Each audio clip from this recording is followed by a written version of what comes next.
Well, welcome in, and Do I sit here? yeah, is that cool with you? Yeah, where's the camera? Is it on? Yeah. It's not live streaming. No, we're not live streaming. See? I don't think I'd ever want to live stream. No, but this is what I was doing for a while. Is Prior to interviewing. I was doing a lot of interviews for a couple years actually, and then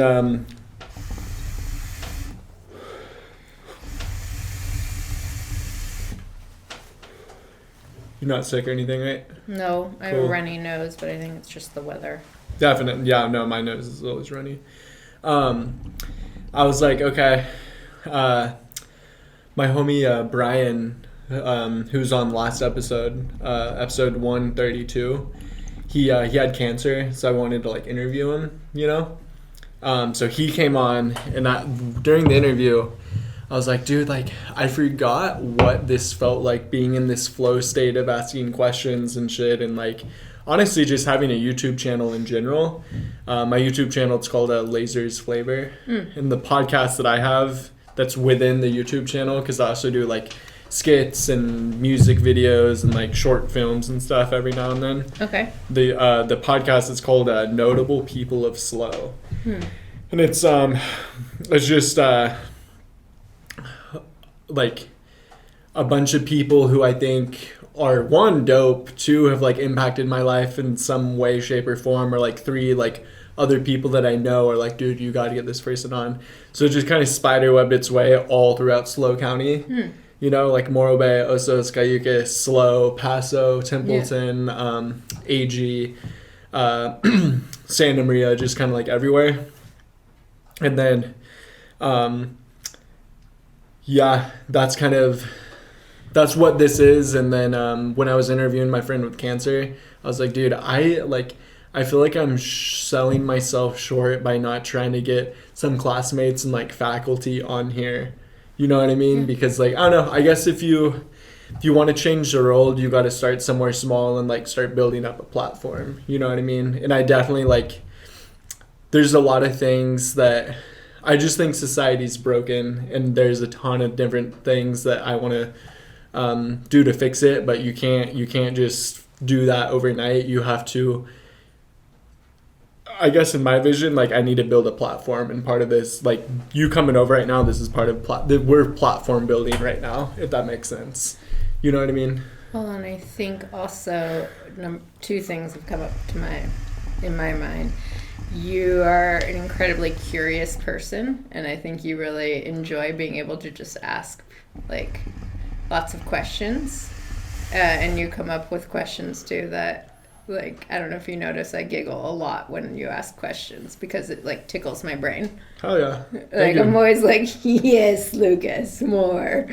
And like and it just it's like you know, when you're being true to your brand too, and I'm just like And then the other thing is, you know, kind of what we were learning today about like the community work, and a lot of it is being curious, but, well, they didn't say that, but listening, doing a lot more listening.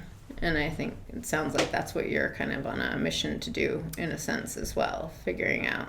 Yeah, and definitely like, and I wanted to get you on like first person from class, just because you are somebody who like, I don't have to do any work tonight. I literally just press play and walk away, and like you're able to just talk, you know? And like I've seen you talk for like so long, and like, you talk so much, which is dope. What?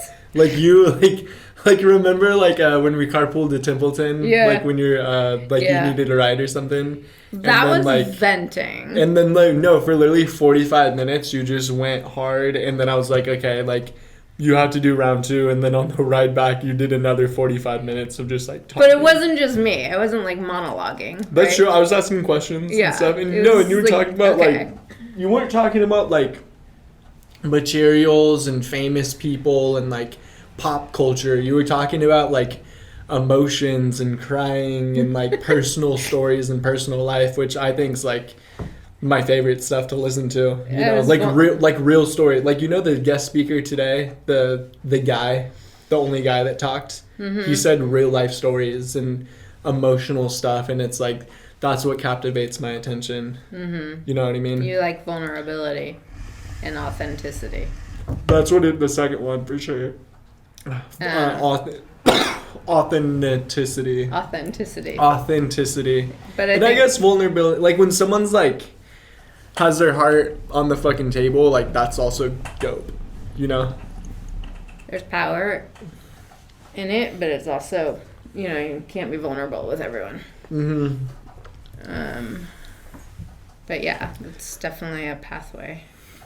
I mean, I'm all about vulnerability. I'm like, cry, do it, be vulnerable with me. And yeah, before I start with my questions, can you tell us the stories about you crying in the hospital? I think that's No? just, I mean, I thought it was good stuff. it was just a long time ago. It was. Well, I like how you were like, yeah, like raked it and really like do anything to help me. He also didn't do, like, though, like, in his defense, like, I loved that he didn't treat me like I was broken or, you know, because, like, sometimes when you are that vulnerable or you're having a really hard time or whatever, people will see that as, like, oh, no, she's just defective, or she, you know, she's not going to make it, or this is, like, so unprofessional or whatever. And I felt like he leaned in the sense that, you know, he didn't treat me like I was, you know, an infant that needed to be coddled. He didn't treat me like I was, you know, hysterical person that couldn't be, you know, he just didn't do any of that. He still approached me as though, yeah, that's happening, but here's the path forward. He didn't help me with the emotional aspect, though, but that's, you know, not his role necessarily. And other people did, and that day showed me that, you know, what I was struggling with was not that I couldn't hack it, but rather my emotions were getting in the way. I was, you know, had an intense fear of failure and was feeling like, okay, no one else seems to be struggling or suffering like me. Like maybe I don't belong here, you know, because it was early on. So I still was just, did I make the right decision in taking this path? That type of thing. And very early on. Yeah. First semester. It was first semester, and, you know, like basically had stayed up way too late trying to finish that packet, and then my patient discharged right away, and Brick was like, okay, so go ahead and pick out a new patient and do another new packet. And that's when the crying started, because I was banking on being able to go home and just rest after clinicals, and that meant, no, you're going to be staying up again. And I was just like, I can't, if this is what's required, I'm not going to make it, this isn't going to work. So yeah, but yeah, the crying finally stopped once 2 nurses talked with me, and they were very vulnerable with me, and they were just like, look, it's okay to cry, you're going to do that way more times throughout your career, it's totally normal. And nursing school is really hard, and they shared some of their experiences, and that was when the flood coming out of my face finally just turned off. And it was weird. I could suddenly think clearly again, and that was really helpful. So helpful. When you were told you had to do a new packet, that felt like a dagger going through your heart. That was because you really did stay up all night doing it. Me too. Like, yeah, there was a night where I was up till 2 and got like 2 hours of sleep. Right. Yeah. And it sucked. It was, yeah. So my only saving grace was, okay, I just need to get through 9 hours today, and then I can go home and crash. Yeah. Yeah. So being told I had to start over again, I was just, it wasn't even a thought process, or it was like someone had just punched me in the face, you know, and it just tears. and I couldn't get them to stop, and I was just like, I know this is so inappropriate, and I can't go out there with these tears, and my face is puffy and red, and Rick was just like, why don't you go to your car for a little bit and see if you cool off. So I went for 15 minutes, and that didn't work, and I was just like, oh my god, I'm in emotional pain. What is this? And he I guess he treated you like a professional, right? In a way, yeah. And he also didn't doubt my ability to keep moving. It was almost like he had seen it before, with other students. Yeah, maybe not with our class, but he didn't think, oh, she's not going to make it because she's having this response. Yeah. He sort of just, and it was funny because I look back, the very first week or so, I remember he had a mug that said on it 100 mLs of real nursing student tears. Nursing student tears, and I remember not really getting it. I was like, that's not that funny.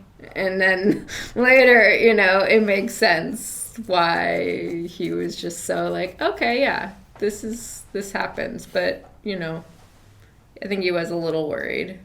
And you're not someone to get embarrassed if you cry in front of people. I mean, but I also have professional boundaries, I know to check my shit at the door when I'm in a professional setting. So I was embarrassed about that I couldn't get it together. And also worried about that because I had never really had that happen to me before where I couldn't stop it at some point, That's never happened? Damn, okay. So that was new to you. Yeah, so it scared me. Yeah. I was like, am I broken? Yeah. You didn't know if you could ever stop crying again. That's probably what it felt like, huh? I mean, it was I knew I would at some point, but I also just didn't understand why it was so incessant. Mm-hmm. And I, it was also probably a lot of fatigue and, but that's when I actually started therapy right after that because I realized, okay, I was able to be fine as soon as I was able to process with other people in a compassionate or empathetic kind of setting where they shared their stories with me and normalized it, and then it just turned off and I felt normal again. So I had have a therapist now where I can just process that stuff and it doesn't overcome my brain anymore. Do you feel like that was a growing point for you? Mm-hmm. Okay. Do you feel like after doing your second semester with, I believe it was Marta, and then third with Michaelin, do you feel like a different person? Yeah. Do you feel like you've learned a lot of tips and advice through them dealing with stressful situations? And it only gets more stressful. Yeah. So the thing is that with Michaelin, I felt like I was able to mature a lot more.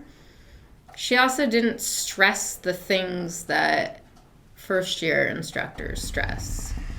And she wasn't sitting and being all ticky-tacky with our charting. And my charting got great, despite not having somebody going through it with a fine, tooth comb. I was able to allow that to get to where it needed to be. It just wasn't going to happen overnight. It felt like it had to last year, Yeah. I needed more time to grow those skills. And I think that was the thing that was stressing me out so much was just, I will get there where you want us to be, but it might not be in, under these conditions or as rapidly as you might want or expect. And I don't think that means that I can't be a good professional in the nursing field. But anyway, so yeah, I think Michaelin was just a lot more she didn't want us to be anxious. Yeah. So she leaned into our strengths more instead of focusing on our weaknesses, which was, I cried the last day when we had our evaluations with her because I was going to miss her. She probably was like, oh, honey. Yeah, I was just like, can I give you a hug? And Yeah, I love how she talks. She's always like, "Hi, honey. How was your day?" I guess for you, you're like a small. You're not a small. You're like I was gonna say you're like a small stepping stone for me to enter into our classroom and like start getting some other students and faculty members on. But I guess a small stepping stone is like, I guess that's like not doing you justice. You're like a, yeah, you're I'm like the doormat, you know. no. You just opened up a door for me. Oh, okay. You know, because like, Who else would you like to interview? well, that's the thing. I want to get Michael Lane on. Yeah, she's great. But I mean, I think Darby would be super fun too. yeah, I want to get her on too, and Yeah. I'm gonna ask Eli first.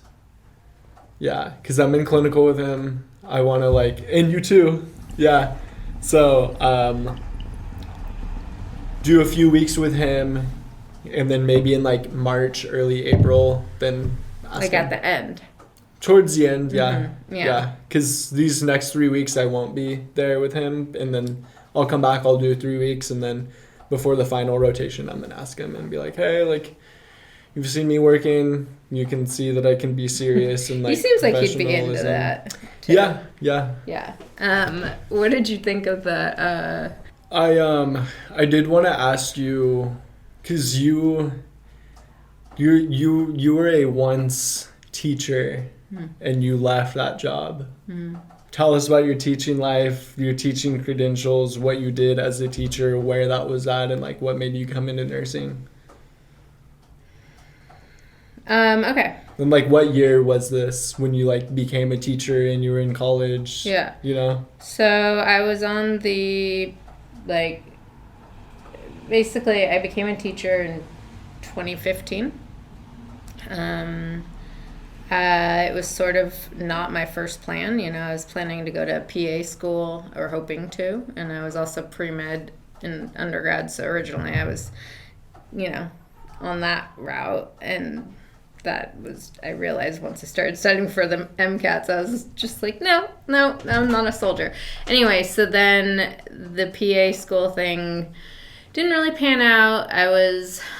Ended up teaching science. Have a big, a lot of science in my background. So I taught middle school science, and it turned out I had a knack for, that age group. And I really like science and love getting to tinker with things and inspire curiosity and really push kids to think and grow, and especially because with the newer curriculum we were focusing more on real world issues, not just learn all of these elements and learn what an atom is. We were learning teaching the kids about climate change, about all the things that are scary in our world, but trying to create a space where they could feel empowered to take on challenges that we don't have the answers to yet. So teaching them about, what climate change is, and by starting with, okay, what happens when something heats up, and what happens to ice when it melts, and blah, blah, blah, whatever. It was a lot of fun. So I really enjoyed that. I taught at Marina Middle School in San Francisco for the bulk of my time, and that was great.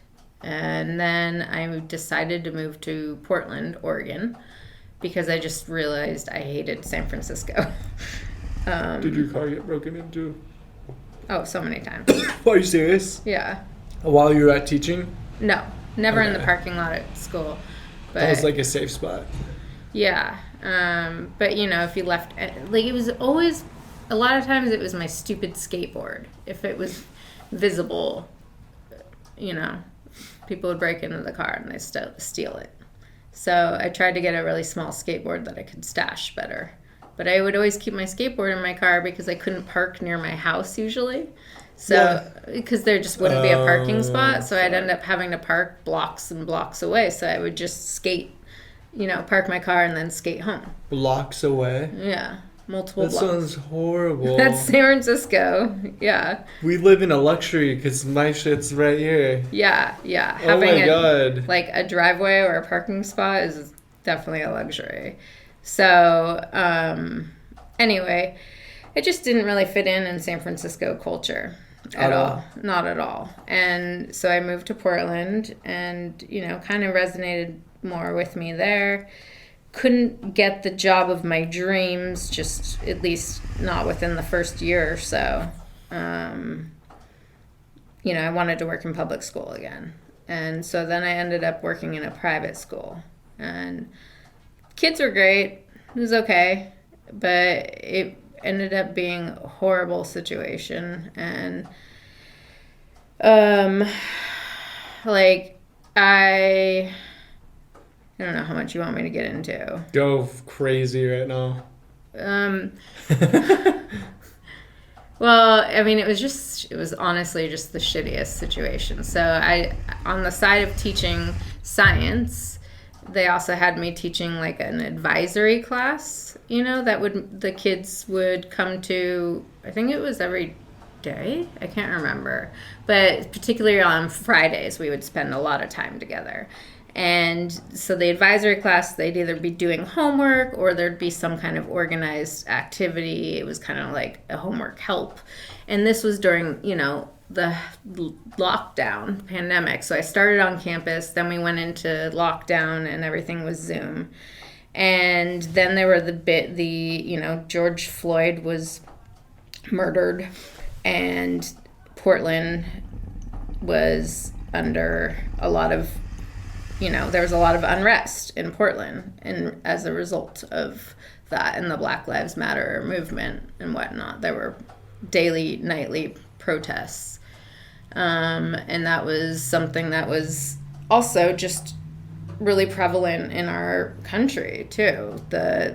So our administration asked all of the advisory teachers to spend that Friday focusing on talking with the kids about the history of police brutality against Black Americans in America.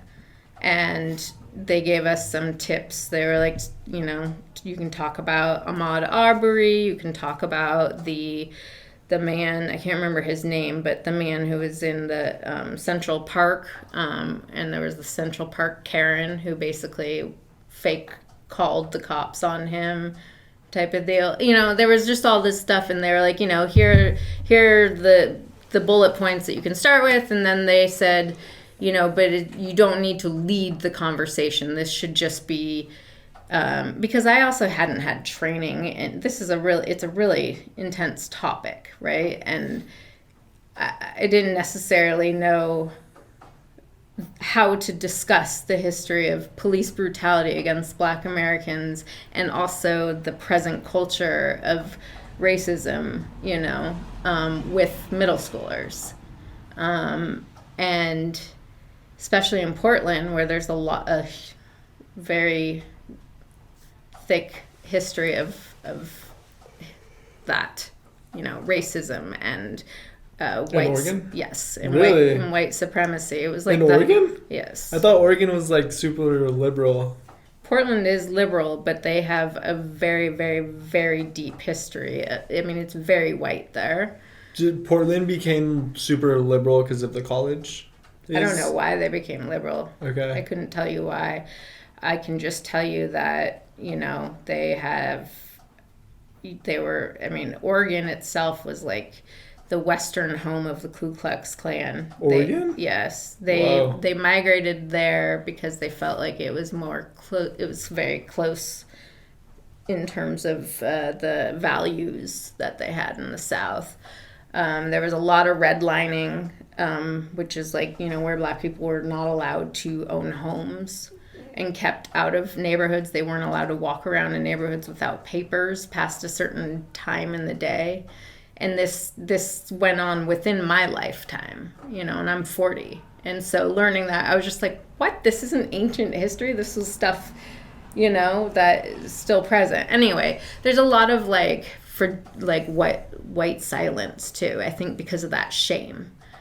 So people get real frigid around the topic because they're just like, oh, am I implicated in this? Or I don't know how to talk about this or whatever. I don't know. They're too polite there in a way too.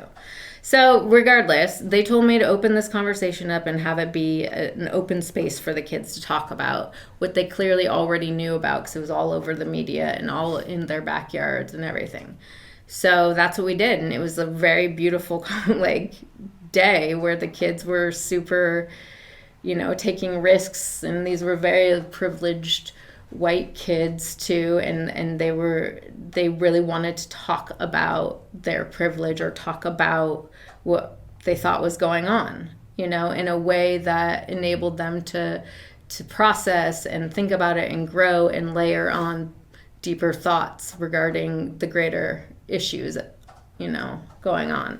Anyway, one thing led to another, you know, and one of the kids in the Zoom, he was an 8th grader, he asked if he could share a clip, you know, how you can do a Zoom where you enable someone to share their screen or whatever. So he wanted to show us something from the news that he had seen, and it happened to be a portion of what, you know, the George Floyd murder, where the cop was standing on George's neck, you know, and he was suffocating. So he put that clip on for, I don't know, about 5 seconds, 10 seconds, I don't know. And then, you know, it was like, okay, that's enough. And then we talked about it, and one of the girls in the group, in the class, I couldn't see, she would never turn her screen on, but she was rightfully horrified by what she had seen, and she was one of the only ones that hadn't yet seen it on social media and whatnot. And apparently she was so upset by it, and I didn't know, so I couldn't address it, that she was sobbing all night. She felt it hard, you know, which makes sense. But her mom, you know, basically was interrogating her because she wouldn't tell her mom why she was crying.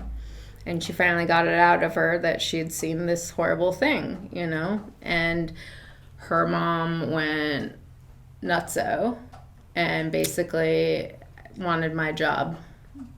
Are you serious? Yeah, so she got me fired. Damn, yeah. Bro, I'm sorry. Yeah, it was just like, it was a private school, so I had no protections. And I had literally just been rehired the week before. Mm-hmm. So I had gone through this whole interview process, and they were, you know, they were so congratulatory. They were like, we think you're going to be great. You're so qualified for this. I had done so much work for that school, too, like getting it into the distance learning era, too, which was hard to transition to. And then they fucking fired me because I don't know if she had, you know, several kids in the school. She took it to the board because my supervisors didn't, you know, like the principal, she spoke with me about it. She's like, basically she's really upset, but I think it's going to be okay. You know, like you'll learn where we draw those boundaries here because it's very weird. It's an art school. We're really like open about a lot of things, and then other areas were rigid. She's like, but you'll figure that out. You're from a public school. It's different. And then a month later, her higher up was the one that then terminated my contract because of that. Did she call you on the phone? The higher up? Yeah. Yes. What'd she say? He asked me about the day. He's like, I just was curious because I like have to go to a board meeting. So I was wondering if you could just take me through that day. And it was in the middle of the summer, you know.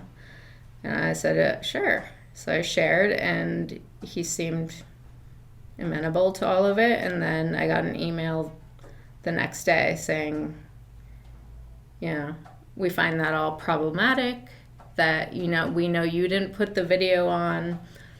We think the video is too intense. We know you didn't put it on, but we expect you to anticipate these things as the teacher and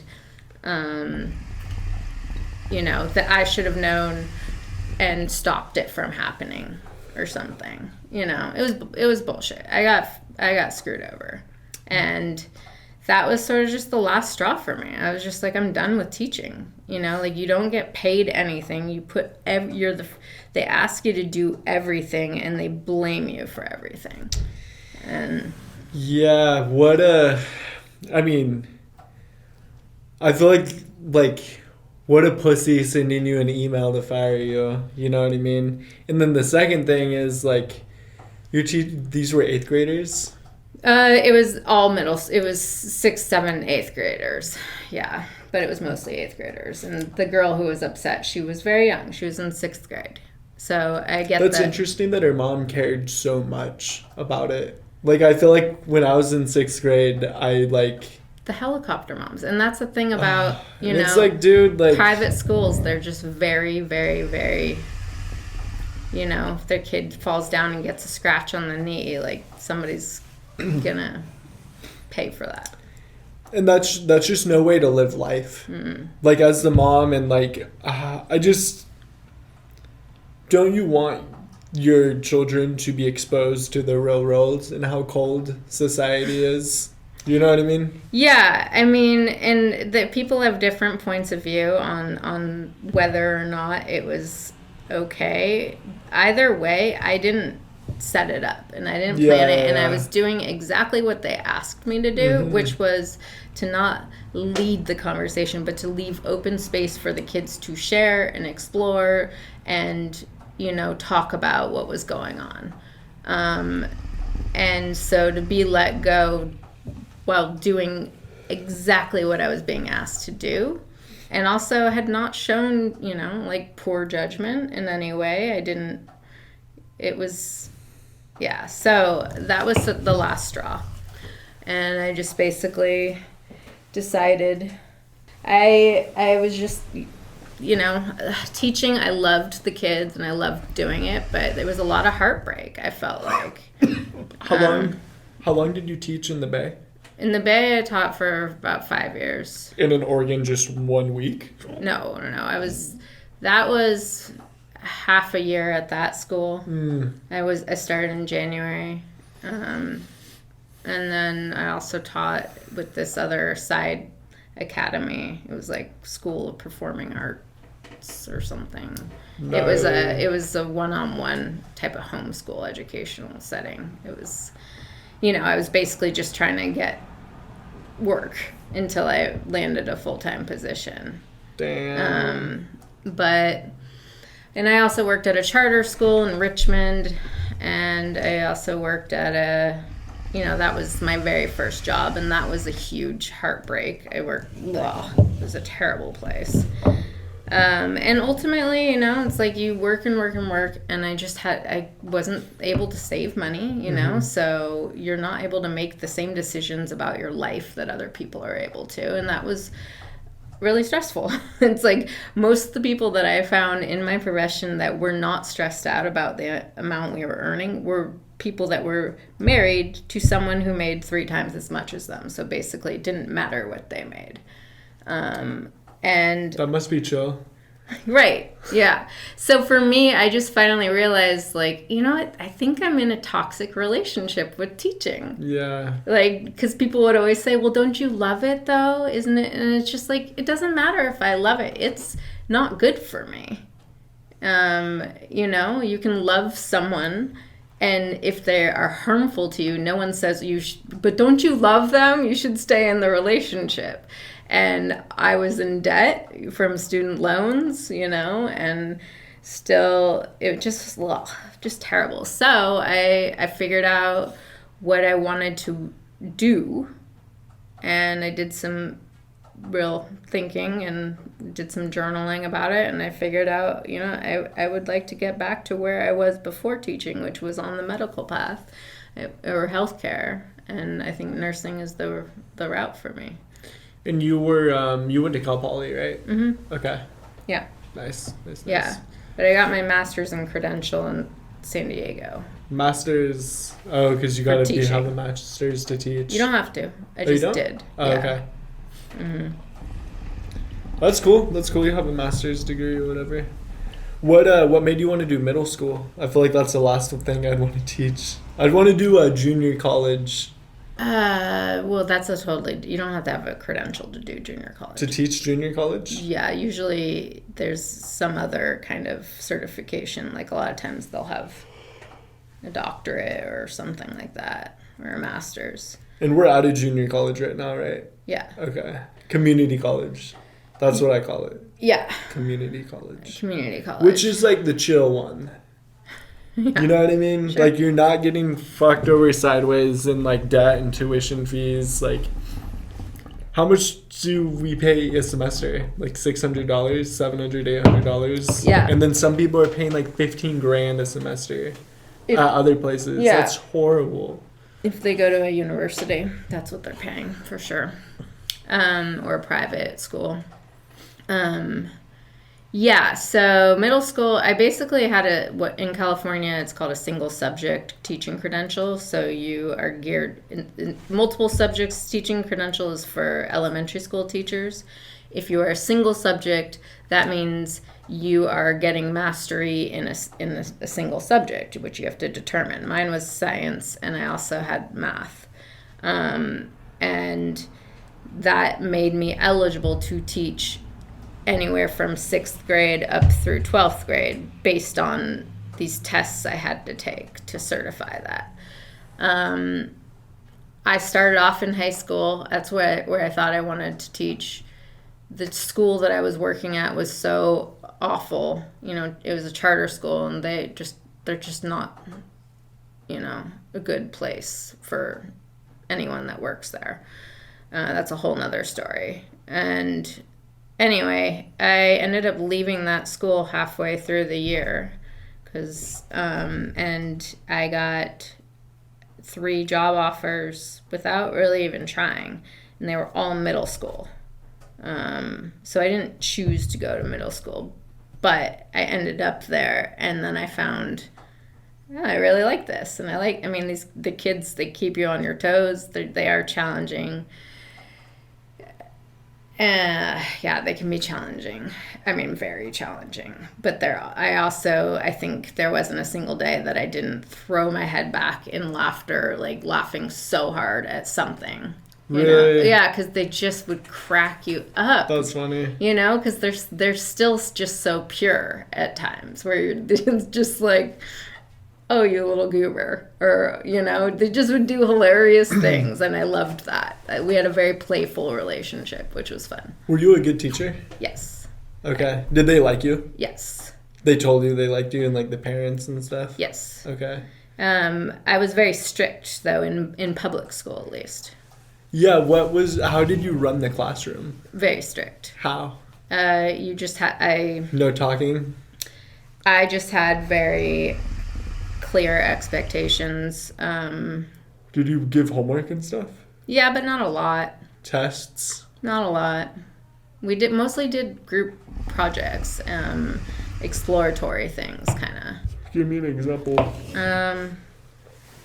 Like they had an assignment where they needed to, there was a a fake asteroid heading towards Earth, and they were tasked with stopping that asteroid from colliding with Earth using everything they had learned about Newton's laws of motion and understanding how things move in space and whatnot.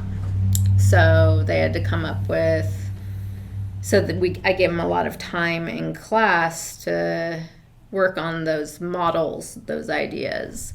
But they did just a lot of, science. Science is exploration. It's experiments. It's playing with things. Like it's funny. Magnets, for instance. You learn what you take for granted.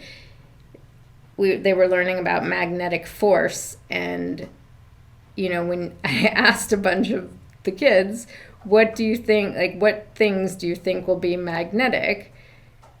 And then just leaving a bunch of objects on the table for them to play with during the exploratory phase, like a cotton ball and a magnet and a toothpick. And they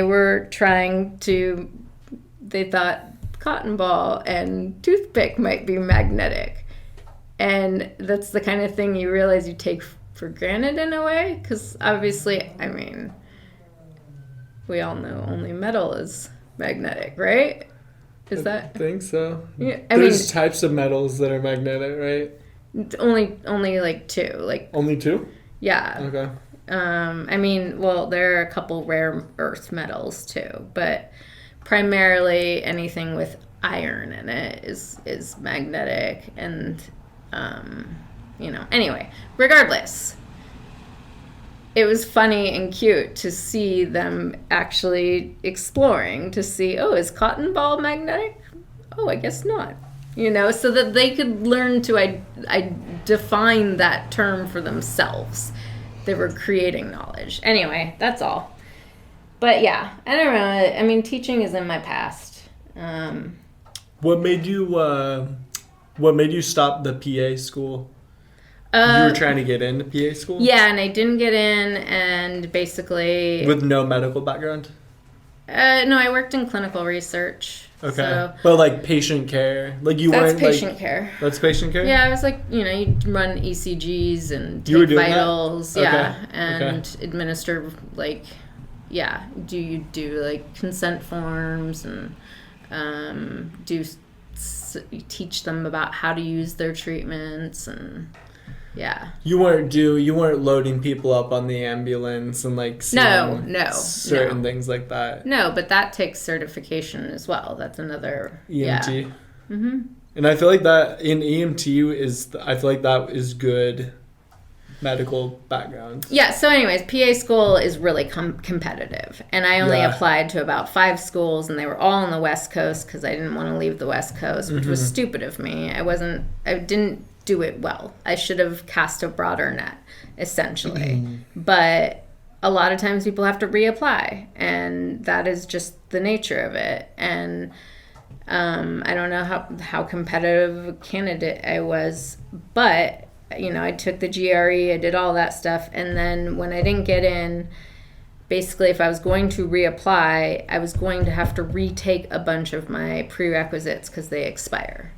Fuck that. Right. And so it was going to be like years, exactly, like chemistry, physics, biology. A lot of them that I had taken in undergrad years before. There was a 5-year, I think, expiration on a lot of them. 5, yeah. So I just that's when I made the decision. I was like, okay, I'm not going to redo all of that. It's just not going to happen. Did you have to retake any classes to get into nursing school? Yeah. Which ones? Like all of them? Just bio or microbiology and, physiology and anatomy. Just those 3? Yeah. Okay. I mean, what else would I...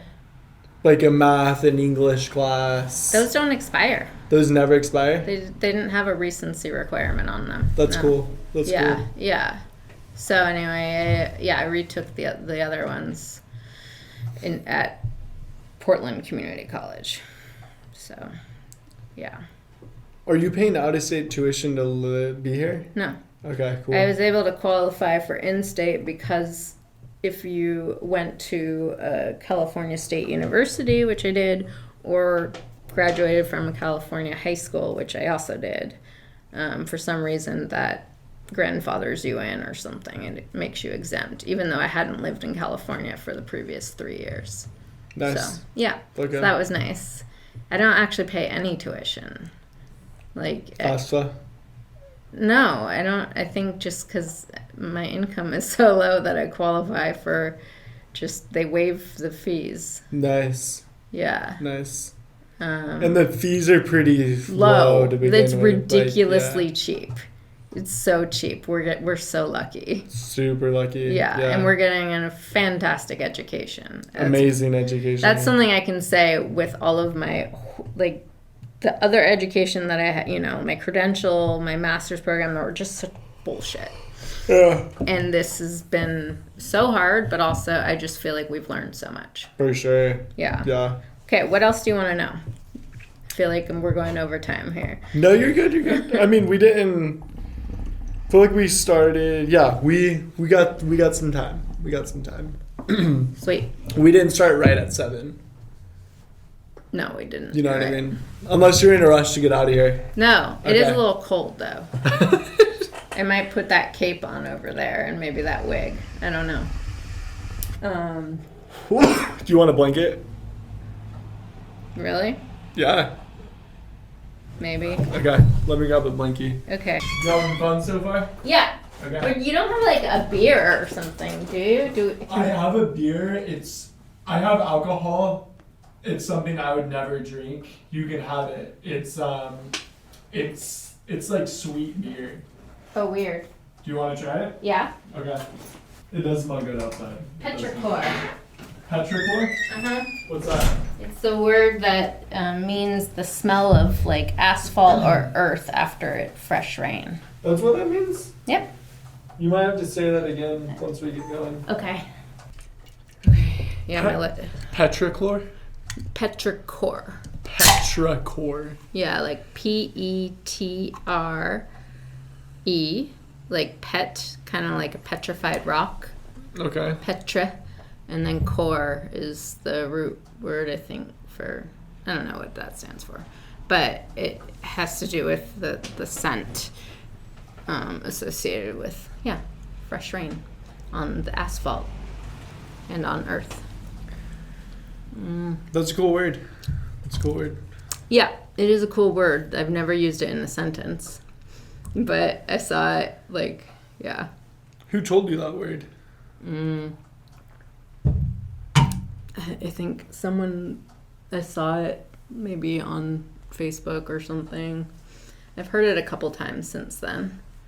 But, that's all I know. And I remember I sent the little meme of it to my uncle because he and I had talked about how we both really loved that scent, but we didn't have the word for it yet. And then I was like, hey, there's a word for that thing you and I were talking about. And so it sort of just stuck in my brain because of that. Rob taught me what mantra means. Mantra. Yeah. And bedlam. Okay. Yeah. Do you know what both those means? Yeah. That's crazy. I like learning new words now. Yeah. It's really cool. Yeah. It's like really fucking cool. Yeah. Yeah. Mantra. I mean, I feel like you probably have some mantras of your own. Like things that you tell yourself over and over again, or, He made mantra sound like the mantra of our trip we took last summer was all about fast food. Like the theme of the trip. Oh. No. No? That's not what it means? So mantra is you'll find it in like Buddhism, or it's got a religious spiritual root to it. So you might have, it could be chanting, or it could be, my mantra is never to give up, or my mantra is to do more, I don't know, to look for the goodness in all people, or it could be something you tell yourself over and over again, like a mantra is repeated to you, or you repeat it in order to kind of like meditate on it. But I think he was using it in a loose form as like theme. This is our theme. Of the trip. Okay. Yeah. So that I mean, I could see that working too. He didn't say fast food, but that was the first thing that came to my mind. Where'd you guys go? No, nowhere. I didn't. I made an example of the example he gave me. I don't want to use his example. Okay. Yeah. Gotcha. That'd be copywriting. Okay. I thought you were saying the theme of our trip last summer. Like you guys were on a trip and he was like, yeah, our mantra is fast food. So you live in SLO, apartments near my pad. Yeah. What do you do? Who do you hang out with? Who's your best friend in class? Like what do you do for fun?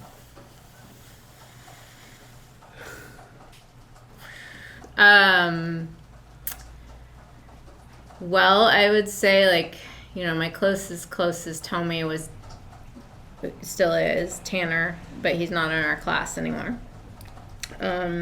Soon. No, he'll never be in our class. He's in his... Oh, he'll be in our class forever. Yes, but he's in first year again. So. Okay. Yeah. That's why you saw him yesterday. I saw him yesterday. Didn't you? Like, didn't... On campus? I didn't see him. Oh, I thought you were with Dylan. Okay. At lunchtime, he and I went to lunch. Tanner and I did, because first years were in the room next to us doing their OB orientation, you know? Mm-hmm. Yeah. Anyway, so yeah. And then other than that, I hang out with you, and I hang out with, you know, but like not a lot outside of school with anyone other than, you know, the sometimes that we all do things. So, yeah. You know, I went to Costco with Dylan today. Like the food court? No, we went because I needed to find pants for the psych rotation. You don't have like jeans? Not baggy ones. Are those jeans? Yeah, but they're super not baggy. And we're supposed, we can't wear anything that's form fitting. Do you think I can wear the shirt? I don't remember, like, I hope they just give us a list of all of the actual, like, dress code requirements, because I don't know if you can wear that shirt. I mean, you'd think so, but maybe buttons are a problem. I don't know. Yeah. Gnarly. But as a female, they basically want us to not wear anything that shows our form in any way. And we can't wear sweats, though, and we can't wear scrubs. And those are pretty much, I don't own baggy jeans. I have baggy overalls, but I'm sure we can't wear overalls because you'd be strangled with them or something.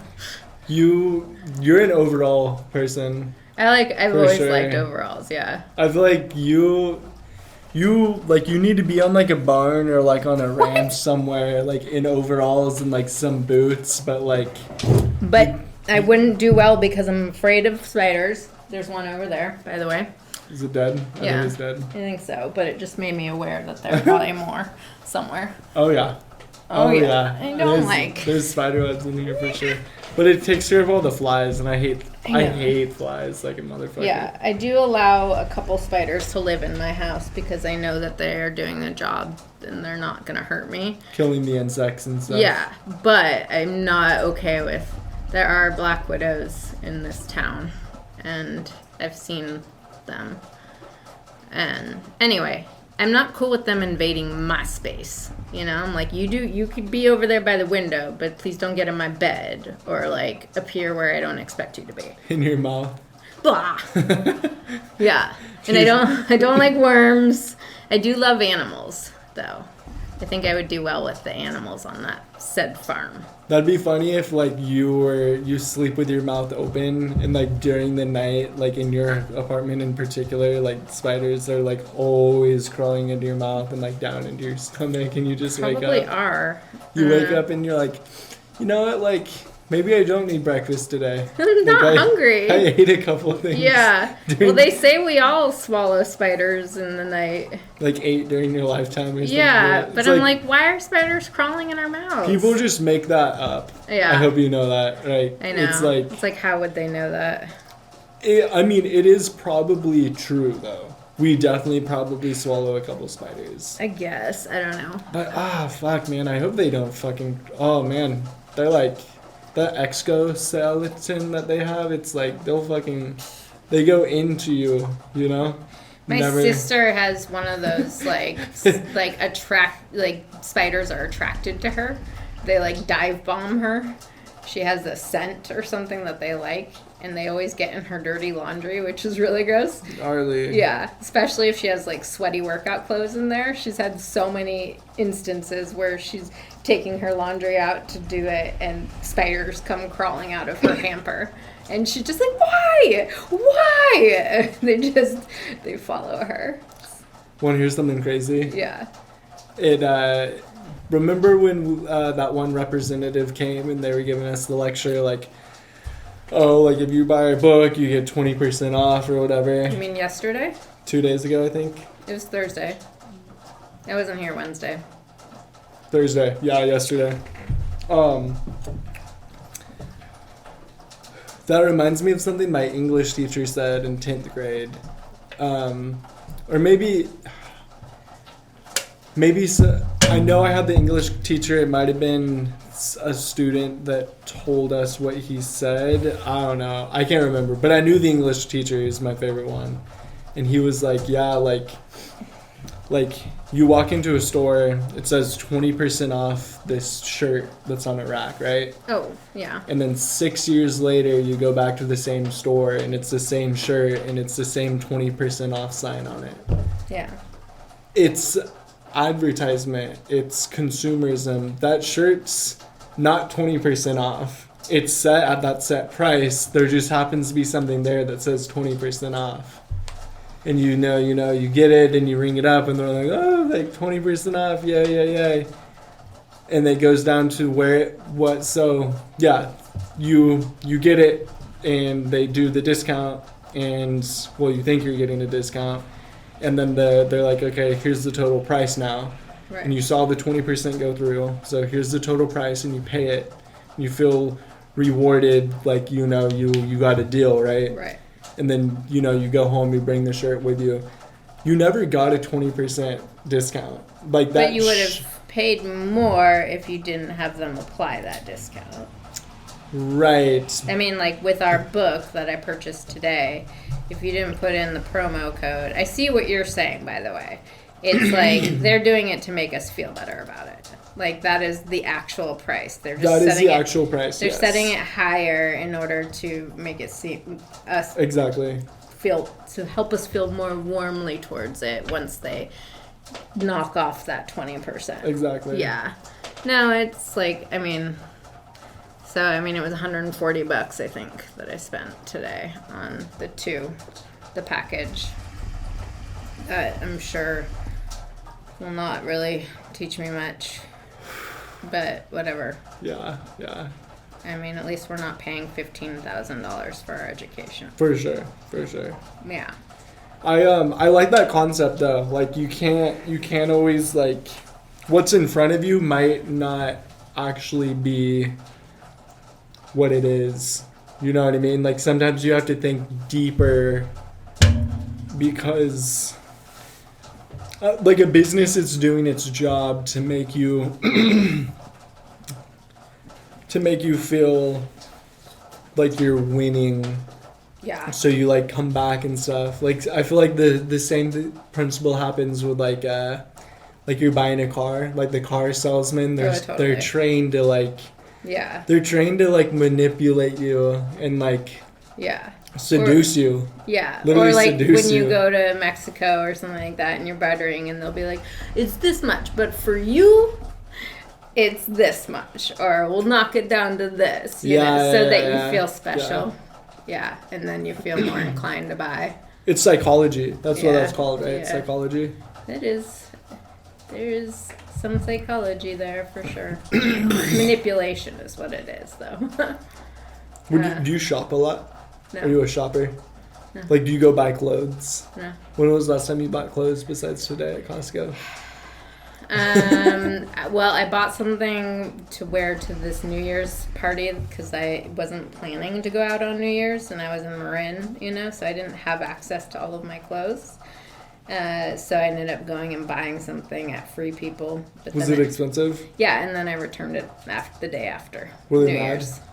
Were they? Yeah. No, because the deal had to have its tags on, and you had to have the receipt, and I reattached the tag, and it was in perfect condition, but it was a stupid sequiny top for I don't know, it came out to like $130 that I would never wear again, and, I didn't, it wasn't gross after I wore it, and I just was kind of like, hey, I'm going to just take it back because it's exactly how they gave it to me.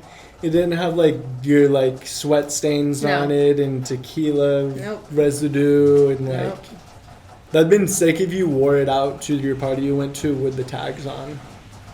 Yeah. No. That'd been hard. That'd been a flex. Yeah. They're like, dude, Katie, like, why are you scratching yourself so much? Yeah. And you're like, because there's this paper fucking cardboard plastic cutout that's digging into my spinal column. Well, they're like, well, here, let me get that for you. And they come up behind you with scissors. And you're like, no, get away from me. Like, you just cost me $130. Don't cut it off, motherfucker. Yeah. And they're like, no, Katie, like, you have a tag on you. We're going to get it up. And you're like, no, don't fucking touch me. I'm taking it to the store the next day. Yeah. I mean, like, Nordstrom, you can return things forever without the tags attached. Forever? Nordstrom Rack or the Nordstrom? Regular Nordstrom. Up to a certain point, I think there may be some expiration on it, maybe like 3 years or something, or 2. I don't know. They've changed it because they were getting taken advantage of so much. But this was at Free People that I bought it. Free People. And it was way expensive, and I, like I said, I was buying it right before New Year's, so I didn't have time to really flex my opportunities or go and see whether there was something else that suited me. And I just, it was something I had to buy in the moment in order to be able to go to this party, basically. So like, you didn't have to buy it, right? No, I just didn't have anything with me. That you have one, like, flip-flops, jeans, and a tank top? Not really, no. Why? It was not that kind of party. Was it a fancy party? Kind of. Was it, like, very adult-like? No. No? It was awful, to be honest. The party? Yeah. Were people getting drunk and, like, dancing on each other and, like, doing limbos in the hallway? It was like a party you pay for. It was a show. It was an event. Okay. It was just the type of music that I really don't like. It was all electronic music, and it was who was the headliner? Diplo, but like none of the performers really did their thing, apparently. Like, they all pretty much just phoned it in, and it was a massive warehouse type of thing. Like, there were so many people there. It was awful. So it wasn't a house party. It was a warehouse, like, with seating. No seating. Okay. Who'd you go with? A guy. Nice. That I was dating. Like, dating at one point in your life, or like dating this break? This break. When did you meet him? Is this all gonna be on the air? Do you want it to? Not really. Okay, yeah. Then I'll stop asking. I mean, I can share with you later. Yeah. Yeah. There's a lot I'll share with you that is not public. And you're fine with all of this going on YouTube? I mean, I guess, yeah. I mean, this has been extremely PG, right?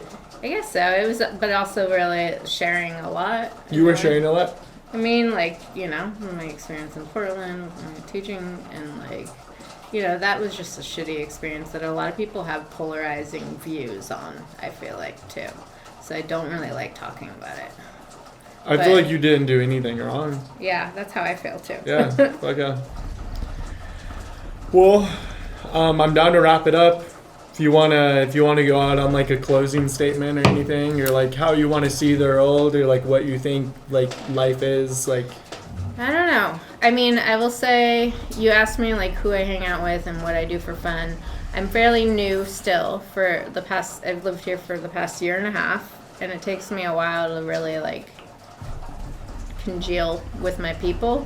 But I think what is most important to me is having community and being able to enjoy the people I'm with, and I think that that's something that you have known or noticed about me, that I really, I enjoy being around you, for instance, and and I like to have my people near me. So, and I do have, a couple other girlfriends here that I've known for 20 years. from Cal Poly. Nice. And they're, one of them is my absolute best friend, and she's a nurse. She lives not far from here, so I hang out with her too. But, in our 40s, people don't hang out as much because they're too busy being adults and tired and married and all that, kids. So, yeah, that's to finally answer your question in full. So I'm still building. I'm building that part of my life, and I appreciate having you in my life too. I want you to know that you are a pillar of that community. I got you. Yeah. And I think there's a lot of fun that's still like honestly, like in my eyes, like life is just about to like get started, because you're also 26. Thank you. I mean, that's just a fact. Well, no, I mean, you're young. Like, you are young. Like, you have you can do so much. You can do an unlimited, countless number of possibilities. You know what I mean? Like, right. There's so much fun to be had. Like, we're, next month you have to come to Audrey's 30th birthday celebration. For sure. We're going to take her downtown. Oh, hell yeah. And I think we're going to invite, like, everybody who would want to come from our class. Awesome. Yeah. Good. When's her birthday? I think it's, like, February 27th. Okay. It's, like, the day before leap year or something. Yeah. Yeah, that'd be great. That sounds like a plan. And I feel like you fuck with me because I don't judge. Right? I fuck with you? Sorry, that's slang for like I hang out with you? Yeah. Oh, not like I'm fucking with you. Okay. No, not like you're bullying me, but like you. I don't know. I feel like it's not because you don't judge. I think that's a special like feature that you bring, but I actually just enjoy you. Like, okay, you know how sometimes you can tell like someone's like. You'll say what up to someone, and not even, like, I'm just saying anywhere in life. Like, you can kind of tell right away, like, if a person's going to give you a little piece of them, or if they're going to be super reserved and kind of judgy and, like, make a situation, like, not ideal. Right. Like, you're one of those people that anyone at any given time can, like, walk up to and, like, say something funny, and like you'll immediately like get down and like on that like same vibe, on that same level, and be like, yo, what's up, bro? Yeah, as long as like I you have fun. You like to have fun. I do have it's fun. Dope. It's fucking amazing. I do have standards. I mean, like I'm not like there are definitely people that I'm just like I don't necessarily want to be around them type of deal, or don't find their humor that amusing, and whatnot. Like, I'm not down to just hang out with anyone that's nice. Yeah. I have to actually enjoy them and find them, and then also think that they're a good person and not. But yeah, I love it when people. It's hard for me to be around judgy people. Yeah, for sure.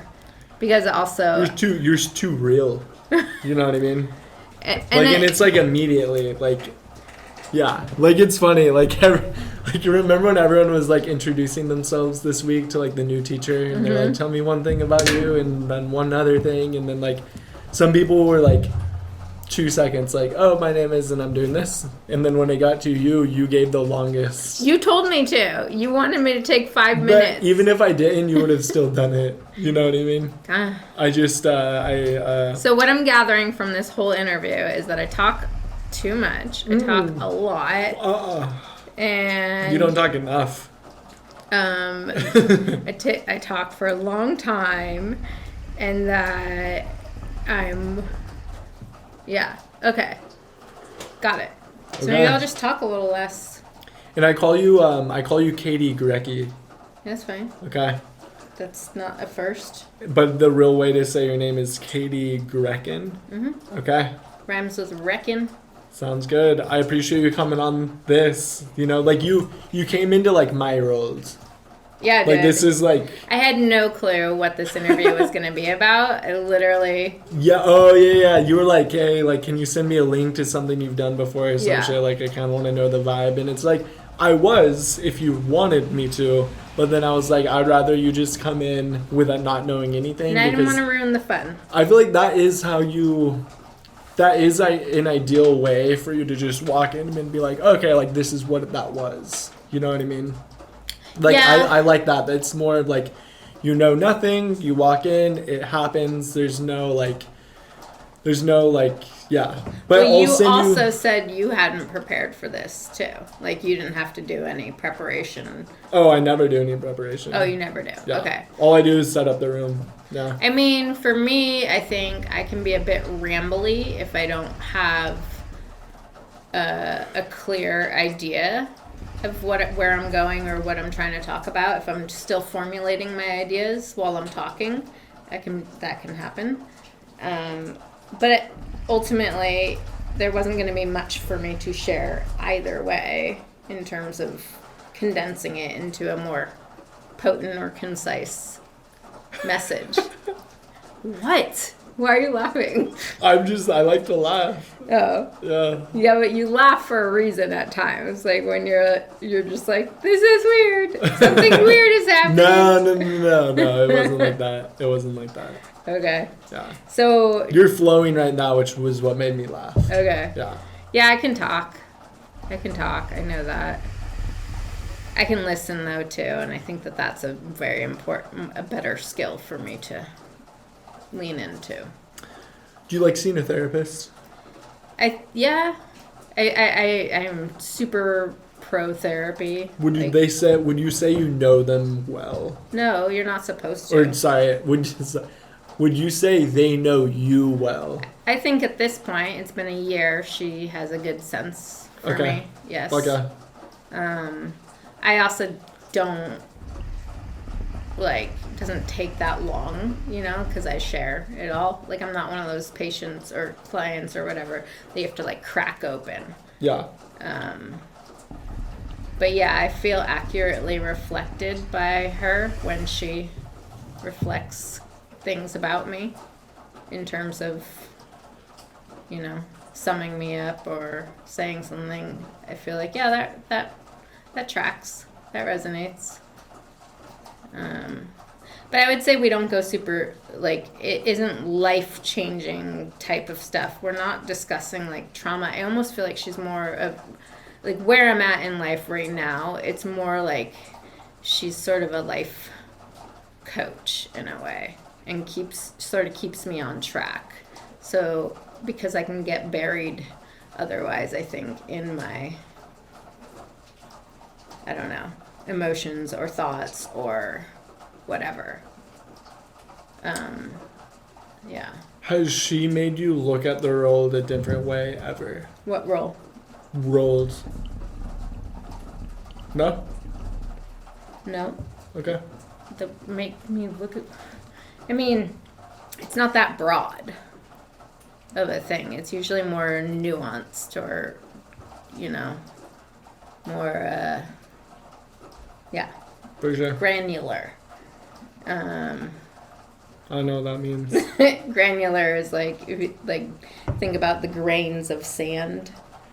So if you're thinking granularly, you're thinking about the on that level, grains almost. Instead on a smaller level? Yeah. Okay. Smaller level. Granular as opposed to broad sweeping things about the world. I just thought of the white blood cells, the granulocytes and the agranulocytes. Totally. Yeah, those are things for sure. Yeah. So you can add that to your list of new words, granular. And granular means smaller scale? It means looking at things, yeah.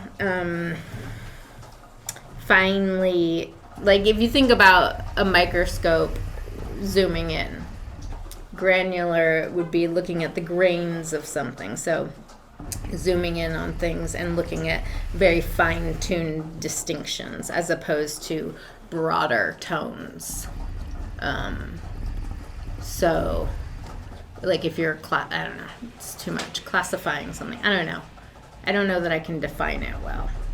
I just know how to use it. So I would say dictionary.com will tell you everything you need to know there. But yeah. All right. Okay. All right. Well, thank you for cruising on. I appreciate you. I wish I had more juicy stuff to talk about. I'm pretty ordinary though. No, not even.